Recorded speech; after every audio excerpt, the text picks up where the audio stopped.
Pertahanan maritim militer NKRI disorot media internasional. Indonesia teratas di dunia.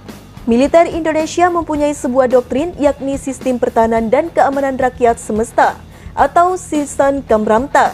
Sisan Kamrata digunakan untuk mewujudkan pertahanan nasional Indonesia baik dari kalangan militer, paramiliter hingga milisi sipil. Pada tir pertama, militer Indonesia lah yang akan berperang melawan musuh negara, baik yang berasal dari luar maupun di dalam negeri. Jika militer kalah, barulah unit-unit seperti paramiliter baik dari kepolisian maupun komponen cadangan. Setidaknya ada 4 komponen yang membentuk Sisan Kamrata. Keempatnya ialah yang pertama, intelijen.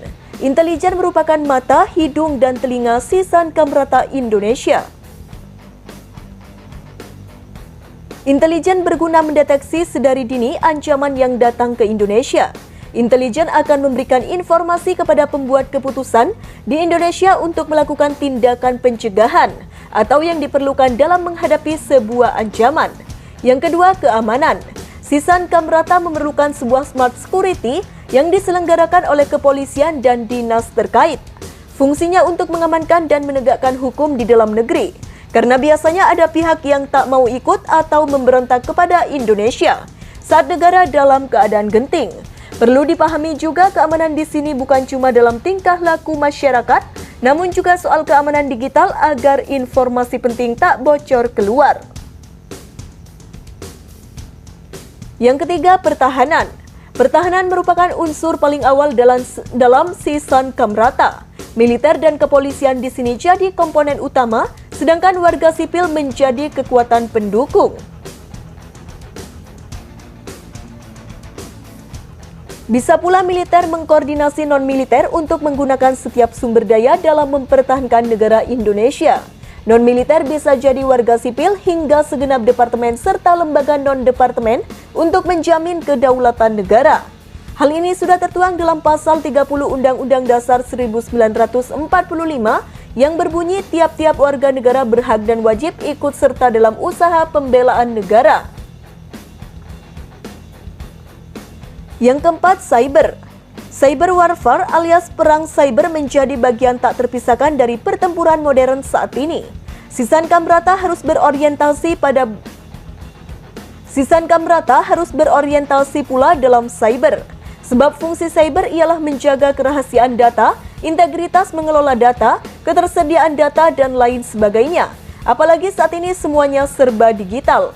Maka dari itu cyber jelas masuk dalam 4 komponen penting Sisan Kamrata.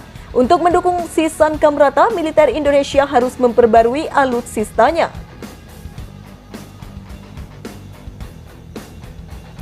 Pembelian F-15 Eagle II dan Rafale menjadi bukti bahwa Indonesia berniat memperkuat kekuatan militernya secepat mungkin.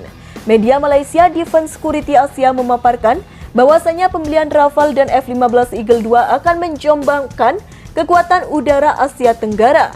Keseimbangan kekuatan udara di Asia Tenggara dalam beberapa tahun ke depan akan tidak lagi seimbang, dengan beberapa negara regional akan jauh di depan dalam kekuatan angkatan udara. Mereka sementara beberapa negara lain tetap tertinggal. Saat ini perimbangan kekuatan udara di Asia Tenggara masih relatif seimbang kecuali Singapura yang 2 atau 3 langkah di depan negara lain dalam hal keunggulan militer kualitatif. Jelasnya, Indonesia disebut sangat ingin jadi kekuatan utama di ASEAN, sebab Indonesia punya modal melakukan hal tersebut. Dalam beberapa tahun ke depan, TNI AU akan dilengkapi dengan 42 Rafale, 48 KF-21 dan 36 F-15EX.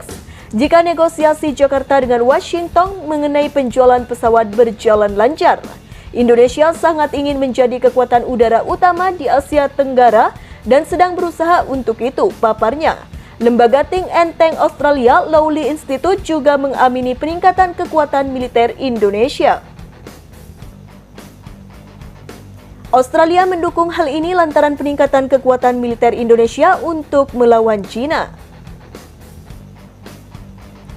Indonesia membeli pesawat tempur senilai 22 miliar US dollar karena bisa. Negara-negara Asia Tenggara telah memodernisasi kekuatan militer mereka jauh sebelum China meningkatkan kekuatan militernya. Terutama karena seiring dengan pertumbuhan ekonomi mereka, kekayaan pemerintah juga meningkat. Mengapa Indonesia melakukan investasi pembelian Rafale ini sekarang? Tempat yang jelas untuk dilihat adalah Cina, yang kebangkitannya sebagai kekuatan maritim menciptakan komplikasi bagi Indonesia di Laut Cina Selatan, jelasnya.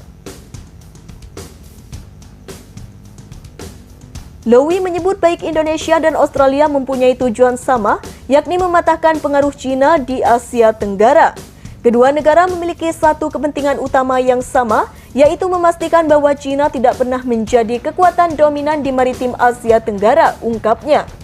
Untuk mempertahankan wilayah negaranya terutama dari agresi Cina, di Natuna Utara, Indonesia punya keuntungan tersendiri, yakni kondisi geografis bisa jadi pertahanan berlapis Indonesia. Wilayah maritim di sekitar Kepulauan Natuna juga termasuk lokasi-lokasi dari kunci pertahanan yang strategis, menjadikannya semakin penting dari sudut pandang Indonesia.